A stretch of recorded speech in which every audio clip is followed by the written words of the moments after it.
حضرت جناب سیدنا سری سختی رحمت اللہ علیہ فرماتے میرا دل سخت ہو گیا تھا، میں بڑا پریشان رہتا تھا۔ حضرت معروف کرخی رحمت اللہ علیہ کی بارگاہ میں کئی دفعہ عرض کی، میں نے کہا بابا میں اس کا کیا کروں، یہ سخت ہو گیا، مہینوں ہو گئے یہ اللہ کے خوف میں نہیں رویا، سالوں بیت گئے حضور کی نعت سن کے نہیں رویا، اب تو کتنا وقت گزر گیا ہے، اسے مدینے جانے کے لیے بھی رونا نہیں آتا، حضور یہ سخت ہو گیا ہے، کوئی رحمت کی نظر ہو، خشکی سی آ گئی ہے، عجیب سی میل چڑھ گئی ہے۔ فرماتے کئی دفعہ میں نے خواہش کا اظہار کیا۔ ایک دن نا عید کا دن تھا تو حضرت معروف کرخی نے ایک چھوٹا سا بچہ انگلی کے ساتھ لگایا ہوا تھا، تو حضرت آ رہے تھے تو میں نے کہا حضور آپ کدھر سے آ رہے ہیں، یہ بچہ کون ہے؟ فرمانے لگے یتیم ہے۔ سارے بچے عید والے دن اخروٹ کے ساتھ کھیل رہے تھے، بیچارے کے پاس اخروٹ کوئی نہیں، تو حضور آپ کیا کریں گے؟ تو حضرت معروف کرخی کہنے لگے پیسے تو میرے پاس بھی کوئی نہیں اخروٹ خرید کے دینے کے، میں یہاں سے کھجوروں کی گٹھلیاں چنوں گا، وہ گٹھلیاں بازار میں بک جاتی ہیں، میں یہ گلیوں سے گٹھلیاں چنوں گا اور چن کے میں نے کہیں بیچوں گا، اور جب میں انہیں بیچوں گا تو پھر یتیم کے لیے 2-4 اخروٹ خریدنے کے قابل ہوں گا، پھر میں اسے اخروٹ خرید کے دوں گا۔ پتہ نہیں کہاں کی بات سنا رہا ہوں میں آپ کو، اور پتہ نہیں کہاں کا ذکر کر رہے ہیں بابا جی۔ بچہ یتیم ہے، بچے اخروٹ سے کھیل رہے تھے، اس کے پاس اخروٹ کوئی نہیں۔ بابا آج کا پیر تو معرفت کی بات کرتا ہے، تو یتیم کے لیے گٹھلیاں چننے چلا ہے۔ آج کا پیر تو کہتا ہے میں اسی والے کمرے میں بیٹھ کے تمہیں بڑا عرش کے اعلیٰ کی بات بتاؤں گا، یتیم کے لیے گٹھلیاں چننا، مدرسے کے طلباء کی نوکری کرنا، یتیموں کا، غریبوں کا، ان مجبوروں کا خیال کرنا، یہ تو رواج ہی نہیں ہے آج کا۔ بابا تو کیا کہانی سنا رہا ہے؟ تو حضرت معروف کرخی کہنے لگے گٹھلیاں چنوں گا، پھر انہیں بیچوں گا، پھر جب کچھ پیسے ملیں گے نا تو میں اسے اخروٹ خرید کے دوں گا، اور فرمانے لگے جب یہ اخروٹ سے کھیل کر ہنسے گا نا تو اللہ میرے دل کو سکون عطا فرمائے گا۔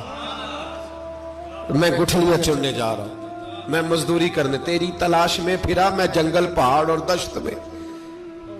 تو حضرت سری سختی فرماتے ہیں میرے گھر میں پیسے تھے، میں نے کہا حضور اگر یہ نوکری مجھے مل جائے تو میں غلام جو ہوا، اگر مجھے دے دے یہ نوکری تو میں نہ کر لوں؟ فرمانے لگے تو کر لے۔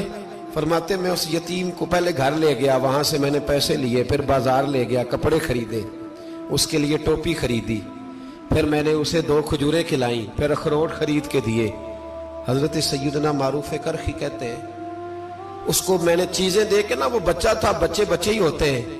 میں نے جب اسے اخروٹ دیے تو وہ دوڑنے لگا، میں بھی ہلکا ہلکا پیچھے چلنے لگا۔ فرماتے ہیں وہ جا کے بچوں کے گروہ میں مل گیا، وہاں درجنوں 20 بچے کھیل رہے تھے، وہ مل گیا، وہ کھیلتا رہا۔ آپ فرماتے ہیں لوگوں اس دن میرے رب نے میرے دل کو اپنے قرب کی لذت بھی عطا کی، اور میرا دل تھا میرے سینے پر ساری رات، تھا میرے سینے میں میرا دل، پر ساری رات میرے نبی کے قدموں کا طواف کرتا رہا ہے۔ اب نہ لگ گیا ہے، پاک ہوئے تے پاک بھی ملدا ہے، اے بنا پاکوں پاک نہیں ملدا۔ سادے وجود نو تون دے نالوں اکو تولا ٹکڑا دل دا، دل لگا کے، دل لگ جائے تو پھر وہ لگ جاتا ہے۔ آپ یقین کریں لگتا ہے تو مزہ دیتا ہے، اور جب تک لگتا نہیں پھر کوئی بھی کیف سرور حاصل۔ امام زین العابدین رضی اللہ تعالیٰ عنہ مولا علی شیر خدا کے پوتے، امام حسین کے صاحبزادے، سیدہ پاک کی پیاری نسل، امام زین العابدین گھر میں نماز پڑھ رہے تھے، غور کرنا بات پہ، گھر پہ نماز پڑھ رہے تھے، گھر میں آگ لگ گئی۔ جب آگ لگی ہے تو پھر شور بھی ہوتا ہے، کچھ لوگوں نے شور مچایا، آگ آگ آگ، دور دراز سے لوگ دوڑے، آپ کا ایک چھوٹا بچہ بھی پاس سویا ہوا ہے، آگ لگ گئی، شور ہو رہا، دور دراز سے لوگ پانی لے کے دوڑ رہے ہیں، آگ بجھائی جا رہی،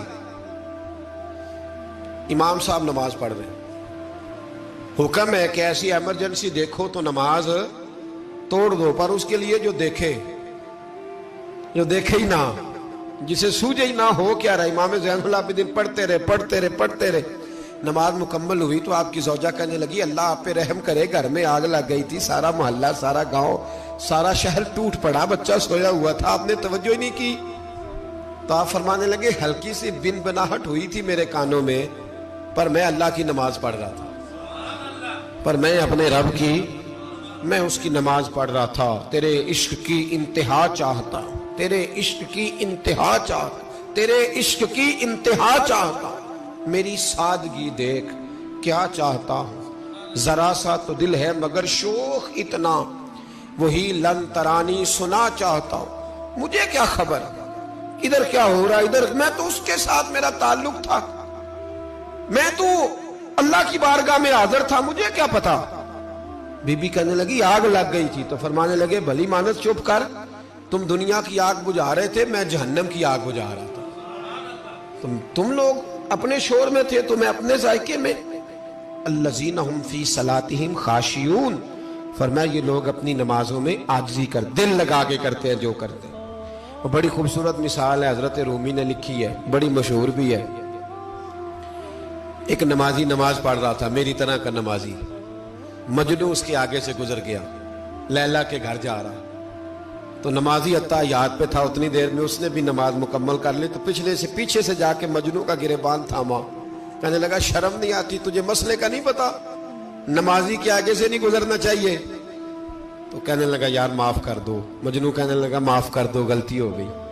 حالانکہ شہزادہ تھا، پر معافیاں کیوں مانگ رہا ہے؟ اس لیے کہ کسی سے دل جو لگ گیا ہے، عاجزی آ گئی، ان کے چل یار معاف کر دے، تیری مہربانی، نمازی ناراض نہ ہو جائے، نمازی بڑے ڈاڈے ہوتے ہیں، کئی دفعہ بڑے سخت ہوتے ہیں، نمازی تھا بڑا پکا، تو وہ کہنے لگا نہیں، نماز خراب کر دی تو نے، تجھے پتہ نہیں آگے سے نہیں گزرنا چاہیے، اور ویسے بھی زمانے کا رواج ہے، جو معافی مانگ لے لوگ سمجھتے ہیں بزدل ہے، یہ بھی بڑا مسئلہ ہے، آپ تھوڑا سا کہہ دیں کہ جب دیکھی جائے گی جو ہوگی، لوگ سمجھتے ہیں نہیں ہے دم کم، معافی مانگ لے سامنے والا بگڑ جاتا ہے، الا ماشاءاللہ،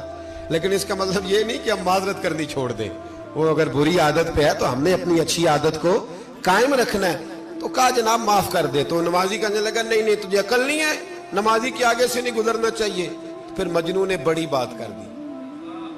پھر ایک عاشق نے عاشقوں والا جملہ بولا، پھر ایک محبت کرنے والے نے بڑی بات کی، کہنے لگا یار نمازی میں تو معافی مانگ رہا ہوں تو نہیں دے رہا، چل ایک سوال کا جواب ہی دے دے کہ میں تو عورت کے عشق میں جا رہا تھا، مجھے تو نظر نہیں آیا کہ تو نماز پڑھ رہا ہے، میں تو بی بی کے عشق میں تھا، مجھے تو نظر نہیں آیا، تو بتا تو رب کے عشق میں تھا، تو مجھے کیسے دیکھ رہا تھا، میں تجھے کیسے نظر آیا، حالانکہ تو اللہ کے عشق میں کھڑا تھا، مالک حقیقی کی محبت میں تیری میرے اوپر نظر کیسے پڑ گئی، میں تو عورت کے عشق میں تھا۔ اب نمازی صاحب شرمندہ ہو گئے، مجنو کہنے لگا آج کے بعد جب رب کی بارگاہ میں کھڑے ہونا نا تو والذین آمنوا اشد حبا للہ، پھر نماز کے لیے نہیں، اس کے پیار میں بھی کھڑے ہونا، دل لگا کے